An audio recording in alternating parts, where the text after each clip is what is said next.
Welcome to Celebrity Interviews with Paul. I have with me today Janis Denning, who is a fellow Sufferlandrian, a knight of Sufferlandria. Welcome, Dame Janis, to Celebrity. Good morning. Well, good to see you.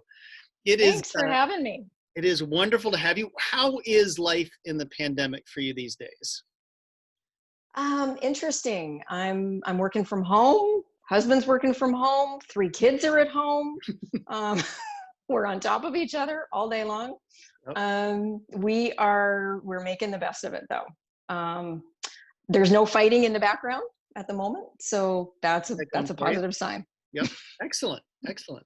Well, I invited you on today to talk about cycling, fellow cyclist. How did you start riding? How'd that come to be part of your life? It's kind of a weird story, actually. So I'm originally Canadian and went to Southern California in 1994 as a way of getting away from winter. I got an easy work visa, and I lived without a car for quite a while. And Southern California is really big and it's hard to get around without a car. And that's actually when I started riding. Okay. And so I got my first mountain bike and started off on the mountain bike world, and then moved into road cycling much later. That's a very condensed version of the story, but it's good enough. It was necessity, and then it became a passion in some way. Yes, absolutely. And you, at some point along the way, you discovered the Sufferlandria, the world of Sufferlandria, and the Sufferfest videos. Yes. For training and so forth. Well, so I would ride my bike in the summertime. So, I mean, I was juggling, work and kids, and cycling for me has always been my personal time, my escape, my mental health. Yep. And so I would cycle, and we live in Oregon. So I would have great cycling weather in the spring and summer and the fall. And then every year I would say, oh, I'm going to run or do something else in the wintertime. And then that didn't happen. Right.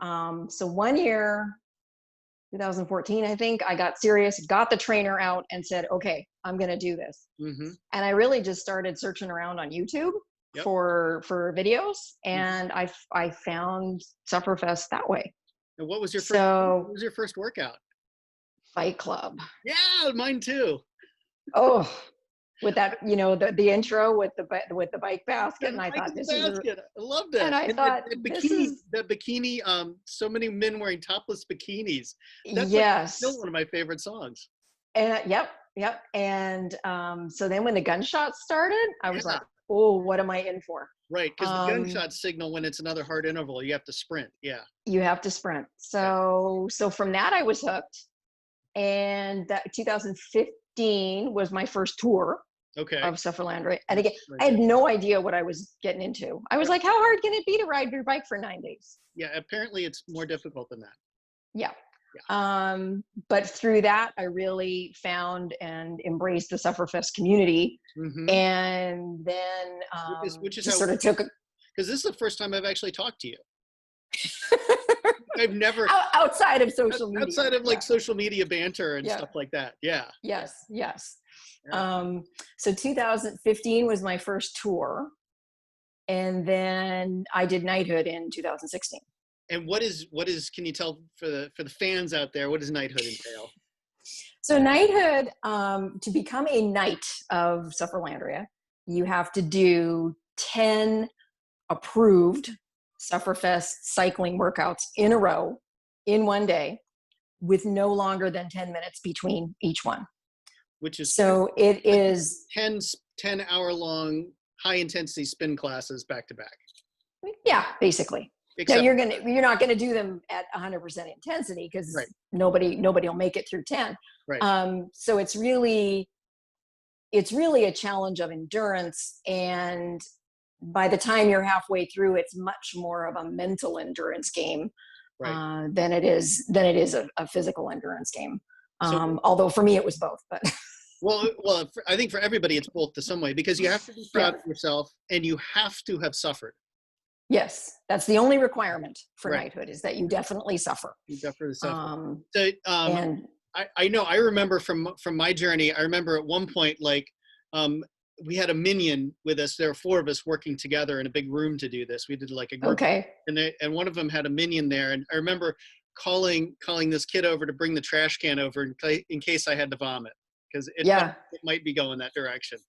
Yeah, yeah. For me, so I had my two kids as minion support for me. Right. So they were finding ice packs.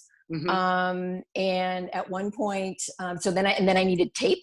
I needed athletic tape. Okay. Because I mean, I went in sort of naive, not knowing, okay, so, if your bike fit isn't perfect, yep, by the time you've done 10,000 revolutions on something that maybe is off even just a tiny bit, yeah, it's going to be you're going to have an issue. So I started having trouble with both knees by video number 6. Okay. So then I was taping ice packs to my knees, and then I needed the athletic tape plus the ice packs, and then I actually got my son to get my TENS unit, which is like a stim thing, electrical sort of pain management device. Yeah. So I finished. Yeah. I mean, I finished with ice packs on, tape, the TENS unit from video number 6 on. I mean, it was.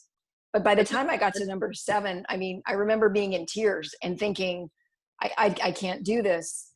But then I was like, the thought of having to do it again was like, no, I'm going to finish. But why would you do it again? Why at that point, why not quit and just call it good? Why would you do that to yourself? Because I said I was going to do it. That's all. And I mean, if I say I'm going to do something, I have to do it. Plus I also have another knight who lives fairly close by, Sir Nathan Cook, and he would never let me live it down if I didn't do it. So he was one of the people that kind of goaded me into it in the first place. Okay. So I've always said it's all his fault. Well, it's important to have someone to blame. Blame, encourage. Yeah. There's a line in there somewhere. Shame. Yeah. Exactly. Yeah. So, and I had never met Sir Nathan up until this point. We had a social media relationship as well. I only met him like a year or two later. Okay. And he's a lovely guy. We've ridden together a couple times. We've raced together. We've done several things. And it's sort of interesting how this person who I'd never met, kind of influenced me to do this big undertaking. Yeah. But again, I went into it without really knowing or understanding what it was I was doing. Sure. But by the end, I have to say that's probably one of my proudest days on the bike. Yeah. Even though I didn't actually go anywhere.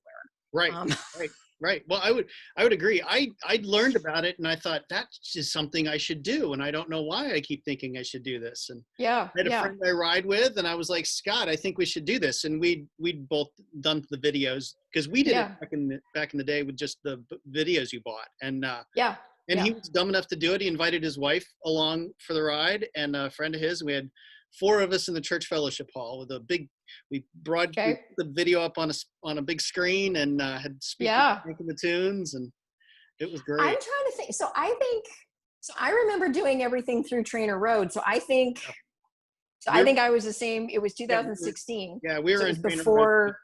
Yeah, so it was before the app. So you had to load the video and the Trainer Road thing and sync them up. And sync them up. Yep. Our first video was rubber glove, and I had a flat tire halfway through. Oh, nice start. A bike change during the first video and a wheel change in between. Oh, ouch. It was crazy, but we made it. We persevered. But you made it. Yeah. So, and then there's something about having accomplished that you're like, okay, what's next? Okay. So what is next? Well, for me, it was my first race. Okay. And so there's a fairly active race scene where I live in Portland. And there's several race series that go at some, so one's at Portland International Raceway, and it's a closed track. Right.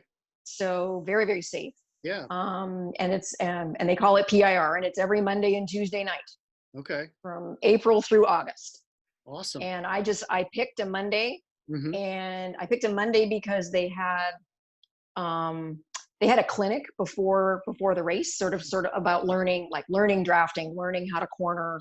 Mm-hmm. But I was totally stuck in traffic leaving work, so I missed the clinic.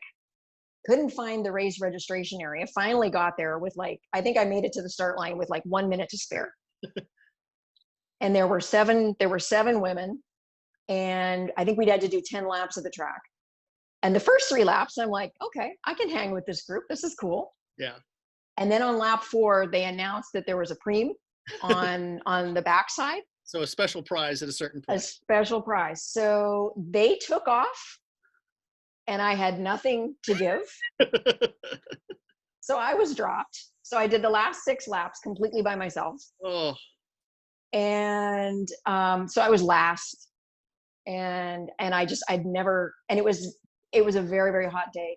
And I don't think I'd ever suffered on the bike like that for over an hour Mm-hmm.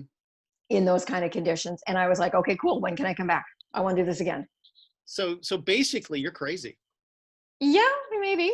But that that I got that competitive thing going for a while. Yeah. So I raced locally outdoors on my real bike. And then I also did a fair bit of racing on Zwift. Okay. On another cycling platform. Yep. And I even got to go to some live Zwift events, which were very, very cool. So so it's really weird. I mean, we're racing in a virtual race on a virtual platform, but we're physically all in Las Vegas. Right. They lined us up on a stage. All looking at screens. Exactly. It was sort of surreal. But I got a trip to Vegas out of it. There you go. And then a few months later, I got a trip to London. Nice. See, the UK. So it all paid off. Oh yeah. I mean, it was great fun. And then I was on a Zwift team. I mean, it got to be a lot to juggle. And then I kind of overdid things for a while, where I was racing too hard, riding too much, working a lot, and you have not getting enough sleep. Not to mention your 3 children. Right, and my full-time job. And your full-time job, right. And trying to find some time for my husband as well. Yeah. So I've learned to sort of scale things back and make it more fun.